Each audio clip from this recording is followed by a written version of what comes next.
പ്രമേഹം എന്ന് പറയുന്ന രോഗം ഇന്ന് ഒരു സർവ്വവ്യാപി പോലെയാണ്. ഒരു വീട്ടിലെങ്കിലും ഒരാളെങ്കിലും ഇന്ന് പ്രമേഹ രോഗിയാണ്. അത്രയും അധികം പ്രമേഹ രോഗികൾ നമ്മുടെ നാട്ടിലുണ്ട്. നമ്മളിത് ആദ്യ സമയത്തൊന്നും തിരിച്ചറിയാതെ പോകുന്നതുകൊണ്ടാണ് ഈ രോഗികളുടെ എണ്ണം ഇങ്ങനെ കൂടിക്കൊണ്ടേയിരിക്കുന്നത്. അപ്പോൾ നമുക്ക് ഈ പ്രമേഹം തുടക്കത്തിൽ തന്നെ എന്തൊക്കെ ലക്ഷണങ്ങളാണ് ശരീരത്തിൽ കാണിക്കുന്നത്, നമുക്ക് എങ്ങനെ തിരിച്ചറിയാം എന്നൊക്കെ ഈ വീഡിയോയിലൂടെ നോക്കാം. ഞാൻ ഡോക്ടർ പ്രിയ, ക്യുവണ്ടി ഹെൽത്ത് കെയറിലെ ഹോമിയോപ്പതിക് ഫിസിഷ്യനാണ്. അപ്പോൾ എന്താണ് പ്രമേഹം എന്ന് നോക്കാം. പ്രമേഹം എന്ന് പറഞ്ഞു കഴിഞ്ഞാൽ നമ്മുടെ രക്തത്തിൽ ഗ്ലൂക്കോസിൻ്റെ അളവ് കൂടുതലായി നിൽക്കുന്ന അവസ്ഥയാണ് നമ്മൾ പ്രമേഹം എന്ന് പറയുന്നത്. അപ്പം നമ്മൾ കഴിക്കുന്ന ഊർജ്ജം അല്ലെങ്കിൽ നമ്മൾ കഴിക്കുന്ന ഭക്ഷണത്തിൽ നിന്ന് ഊർജ്ജം അത് ഗ്ലൂക്കോസിൻ്റെ ഫോമിലാണ് നമ്മുടെ ശരീരത്തിലൂടെ സഞ്ചരിക്കുന്നത്. അപ്പോൾ ഈ ഒരു ഗ്ലൂക്കോസിൻ്റെ ലെവൽ നമ്മുടെ രക്തത്തിൽ കൂടുമ്പോൾ അത് പ്രമേഹമാവുന്നു. നമ്മൾ നോക്കുകയാണെങ്കിൽ പ്രമേഹ രോഗികളുടെ എണ്ണം ദിവസം ചെല്ലുന്തോറും കൂടിക്കൊണ്ടേയിരിക്കുക. നമ്മൾ തുടക്കത്തിലൊന്നും തിരിച്ചറിയാതെ തന്നെ പോവുകയും നമുക്ക് പല പല കോംപ്ലിക്കേഷനിലോട് എത്തുമ്പോഴായിരിക്കും നമ്മൾ തിരിച്ചറിയുന്നത്. ചിലപ്പോൾ നമുക്ക് എങ്ങനെയെങ്കിലും ഒരു കാലിലോ അല്ലെങ്കിൽ നമ്മുടെ വിരലുകൾക്കൊക്കെ ഇങ്ങനെ മുറിവ് വന്നിട്ടുണ്ടെങ്കിൽ അത് ഉണങ്ങാതിരിക്കുക, അല്ലെങ്കിൽ പഴുക്കാൻ തുടങ്ങുന്ന സമയത്ത്, അല്ലെങ്കിൽ ചിലപ്പോൾ കാലിന് ചെറിയ തരിപ്പ് വരിക, കണ്ണിന് ചെറിയ മൂടലോ മങ്ങലൊക്കെ വരുന്ന സമയത്ത് നമ്മൾ ഡോക്ടറെ അടുത്ത് പോകുന്നു. ആദ്യം ഒരു ഡോസ് മരുന്നിലൊന്നും വലിയ മാറ്റം കാണിക്കാതെ വരുമ്പോൾ ഡോക്ടർമാരോ അല്ലെങ്കിൽ നമ്മൾ തന്നെ ഒരു സംശയം പറയാറുണ്ട്, എന്താ പ്രമേഹം ഉണ്ടോ എന്നൊരു ഡൗട്ട് ഉണ്ട്, അപ്പോൾ നമ്മളൊന്ന് ബ്ലഡ് ടെസ്റ്റ് ചെയ്യുക, അല്ലെങ്കിൽ HbA1cയോ FBS ഒക്കെ ഒന്ന് നോക്കിയിട്ട് വരാൻ പറയാറുണ്ട്. അപ്പോഴാണ് പലപ്പോഴും പല ആൾക്കാരും ഈ ഒരു പ്രമേഹ രോഗമുണ്ടെന്ന് തന്നെ തിരിച്ചറിയുന്നത്. ഈ പ്രമേഹം എങ്ങനെയാണ് ഉണ്ടാകുന്നതെന്ന് നമുക്ക് നോക്കാം. നമ്മൾ കഴിക്കുന്ന ഭക്ഷണം നമുക്ക് ഗ്ലൂക്കോസ് എന്ന ഫോമിൽ നമ്മുടെ ശരീരത്തിൽ എത്തുന്നു. ഈ ഗ്ലൂക്കോസിനെ നമ്മുടെ ശരീരത്തിൽ ഉണ്ടാക്കുന്ന ഒരു ഹോർമോണാണ്, നമ്മുടെ പാൻക്രിയാസിൽ നിന്ന് ഉണ്ടാക്കുന്ന ഒരു ഹോർമോണാണ് ഇൻസുലിൻ എന്ന് പറയുന്നത്. ഈ ഇൻസുലിൻ രക്തത്തിലെത്തിയ ഗ്ലൂക്കോസിനെ വലിച്ച് നമ്മുടെ ശരീരത്തിലെ ഓരോ കോശങ്ങളിലോട്ട് എത്തിക്കും. കോശങ്ങളുടെ അവിടെ ചെന്ന് ആ ഒരു വാതിൽ തുറന്നുള്ളിലേക്ക് കിടക്കാൻ വേണ്ടി അവരെ സഹായിക്കുന്നവരാണ് ഇൻസുലിൻ റിസപ്റ്റേഴ്സ് എന്ന് പറയും. ഈ ഇൻസുലിൻ റിസപ്റ്റേഴ്സ് വന്നിട്ട് അകത്തേക്ക് കൊണ്ടുപോകും ഈ ഇൻസുലിനെയും ഗ്ലൂക്കോസിനെയും ചേർന്ന്. ഇങ്ങനെ അകത്തേക്ക് എത്തുന്നു, അവിടുന്ന് നമുക്ക് ഊർജ്ജം ആവശ്യത്തിന് ഉണ്ടാക്കുന്നു, നമ്മുടെ ദൈനംദിന പ്രവർത്തനങ്ങളൊക്കെ നടക്കുന്നു.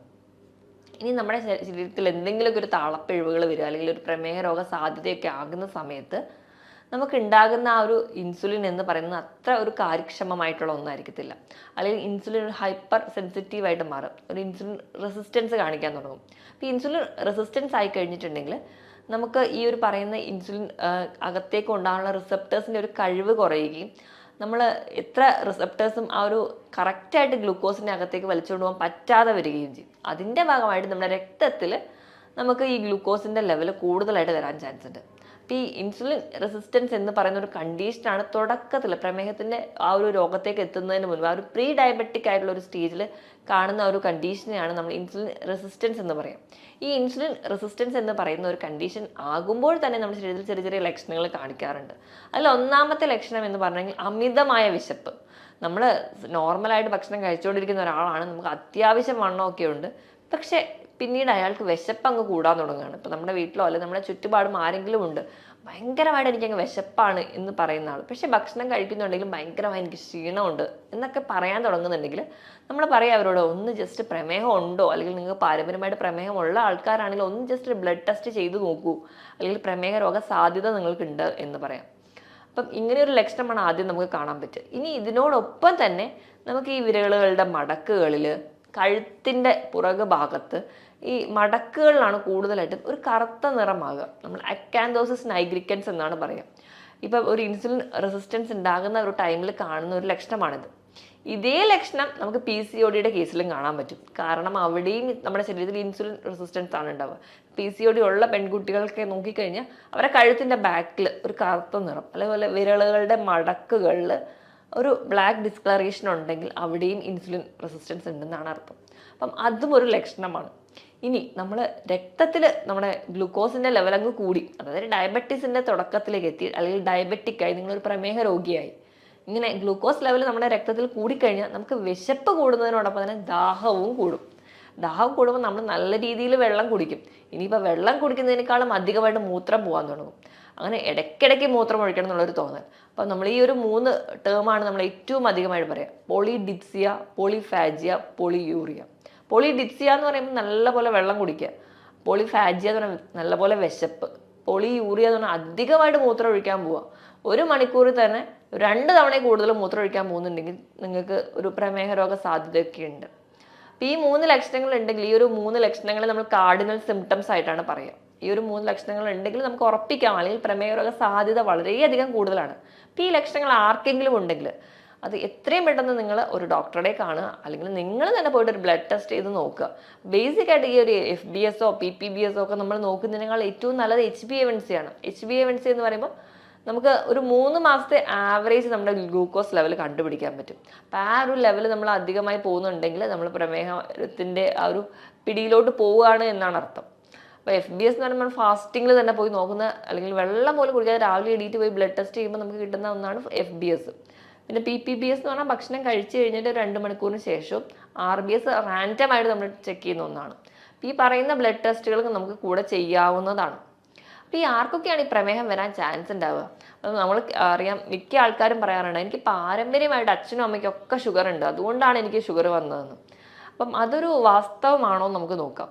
ഇപ്പം നമ്മൾ ഈ ഒരു അച്ഛനും അമ്മയ്ക്കും പ്രമേഹമുണ്ട്, അപ്പം നമുക്ക് കുറച്ച് കഴിഞ്ഞ് കഴിഞ്ഞാൽ മധുരമൊന്നും കഴിക്കാൻ പറ്റില്ല എന്ന് പറഞ്ഞ് ചെറുപ്പത്തിൽ നല്ല രീതിയിൽ അങ്ങ് മധുരമടങ്ങിയ ഭക്ഷണങ്ങളും മധുര പലഹാരങ്ങളും പാനീയങ്ങളും ഒക്കെ കഴിക്കാൻ തുടങ്ങും.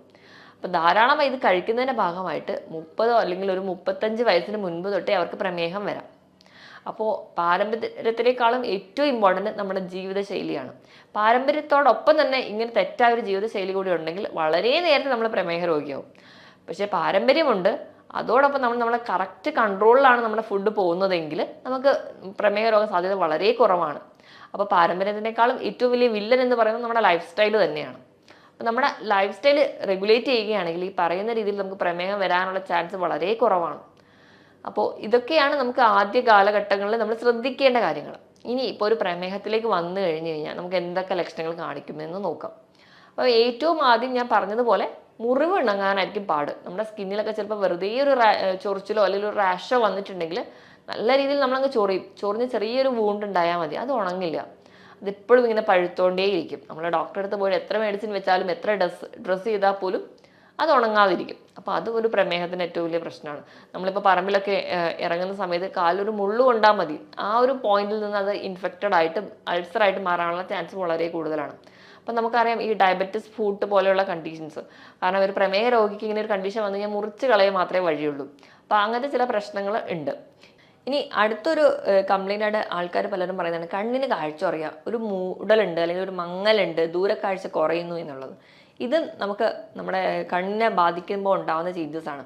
ഡയബറ്റിക് റെറ്റിനോപ്പതി ആയിട്ട് വരാം. അപ്പോൾ നമുക്ക് ഇത് പോലെയുള്ള ബുദ്ധിമുട്ടുകൾ, വണ്ടി ഓടിക്കാൻ അല്ലെങ്കിൽ കുറച്ച് സന്ധ്യ കഴിഞ്ഞാൽ വണ്ടി ഓടിക്കാനുള്ളൊരു ബുദ്ധിമുട്ട് തുടങ്ങിയ പ്രശ്നങ്ങളായിട്ട് പറയാറുണ്ട്. ഇനി ഇത് കഴിഞ്ഞ് കഴിഞ്ഞാൽ അടുത്തൊരു ലക്ഷണം എന്ന് പറഞ്ഞിട്ടുണ്ടെങ്കിൽ ഭയങ്കരമായിട്ടുള്ളൊരു ക്ഷീണമാണ്. ഭക്ഷണം നല്ലപോലെ കഴിക്കുന്നുണ്ടാവും, പക്ഷെ ബോഡി വെയിറ്റ് അങ്ങ് കൂടുന്നുണ്ടാവില്ല, ആൾ മെലിഞ്ഞിരിക്കുന്നതാണ്. അതോടൊപ്പം തന്നെ ഭയങ്കരമായിട്ടുള്ളൊരു ക്ഷീണം, നല്ലപോലെ ദാഹം, ഇടയ്ക്കിടയ്ക്ക് മൂത്രം ഒഴിക്കാനുള്ള തോന്നൽ. പിന്നെ പറയുന്ന ഒന്നാണ് കാലിന് തെരിപ്പ് പോലെയുള്ള പ്രശ്നം. ഡയബറ്റിക് ന്യൂറോപ്പതിയാണത്. നമ്മുടെ നാഡികളെ ബാധിക്കും. നമ്മുടെ പ്രമേഹം നമ്മുടെ നാഡികളെ ബാധിക്കുന്ന സമയത്താണ് കൂടുതൽ ആൾക്കാരും പറയാറുണ്ട് കാലിൻ്റെ എല്ലാ വിരലുകളും ഭയങ്കരമായിട്ട് തെരിപ്പാണ്. ചില ആൾക്കാർ പറയുമ്പോൾ ഞാൻ വെറുതെ ജോലി ചെയ്യുമ്പോൾ ഒന്നും എനിക്ക് കുഴപ്പമുണ്ടാവില്ല, ഞാൻ വെറുതെ ഇരിക്കുമ്പോൾ ഭയങ്കരമായിട്ട് തെരിപ്പാണ്, കാല് നിലത്ത് വെക്കാൻ പറ്റുന്നില്ല, കാലിൽ ഭയങ്കര പുകച്ചിലാണ്, കൈവെള്ളയിൽ പുകച്ചിലാണ്, ഇങ്ങനത്തെ പ്രശ്നങ്ങളൊക്കെ പറയാറുണ്ട്. നമ്മുടെ നാഡികളെ ബാധിക്കുന്ന ഏതൊരു കണ്ടീഷനുമാണ് നമുക്ക് തരിപ്പും പുകച്ചിലും ഒക്കെ ആയിട്ട് തോന്നുക. അപ്പോൾ അങ്ങനെ ഡയബറ്റിക് നമ്മുടെ ന്യൂറോപ്പതിയായിട്ട് നിൽക്കും. ഇനി ഇപ്പം കിഡ്നീനെ ബാധിക്കാം, അത് നെഫ്രോപ്പതിയാവും. അപ്പം നമ്മുടെ കിഡ്നിയിലൂടെ പല ബ്ലഡ് വെസൽസിലൂടെ ചെല്ലുന്ന രക്തത്തിനെ അരിച്ച് പുറത്തേക്ക് കളയുന്നത്, മൂത്രമായി പുറത്തേക്ക് കളയുന്നത് നമ്മുടെ കിഡ്നിയാണ്. അപ്പോൾ ആ ഒരു അരിപ്പയിലെല്ലാം വിള്ളൽ വരികയും അവിടെ പ്രശ്നങ്ങൾ വരികയും നമുക്ക് വേണ്ട പല മിനറൽസും പ്രോട്ടീൻസും ന്യൂട്രിയൻസും ഒക്കെ പുറത്തേക്ക് പോവുകയും നമുക്ക് വേണ്ടാത്ത പലതും നമ്മുടെ ശരീരത്തിൽ കെട്ടി നിൽക്കുകയും ഒക്കെ ആയി നമുക്ക് കാലിന് നീരായിട്ടോ അല്ലെങ്കിൽ നമ്മുടെ കിഡ്നീനെ ബാധിക്കുന്നതിൻ്റെ ഭാഗം അങ്ങനെയും പോവാം. ഇനി സ്കിന്നിൽ ഇങ്ങനെ അൾസർ ഉണ്ടാകുന്നതിനോടൊപ്പം തന്നെ നമ്മുടെ സ്കിന്നിൽ തൊലി ഭയങ്കരമായിട്ട് കട്ടി വെക്കുക. ഇപ്പോൾ കാലിൻ്റെ അടിയിലൊക്കെ ആണെങ്കിൽ തൊലി ഭയങ്കരമായിട്ട് കട്ടി വെക്കുക, വിണ്ട് കീറൽ ഉണ്ടാവുക, നല്ല പോലെയുള്ള ആ ഒരു കട്ടിപ്പാളിയായിട്ട് പോവുക, ഇങ്ങനത്തെ പ്രശ്നങ്ങളും കാണിക്കാറുണ്ട്. ഇതിന് പുറമെ പ്രമേഹ രോഗികളിൽ നമുക്ക് മൂത്രത്തിൽ പഴുപ്പ് ഇടയ്ക്കിടയ്ക്ക് വരുന്ന കാണാം, യൂറിനറി ട്രാക്ട് ഇൻഫെക്ഷൻ. പൊതുവെ ഈ UTI പുരുഷന്മാർക്ക് കുറവാണ്, സ്ത്രീകൾക്കാണ് കൂടുതലായിട്ടും വരാറ്.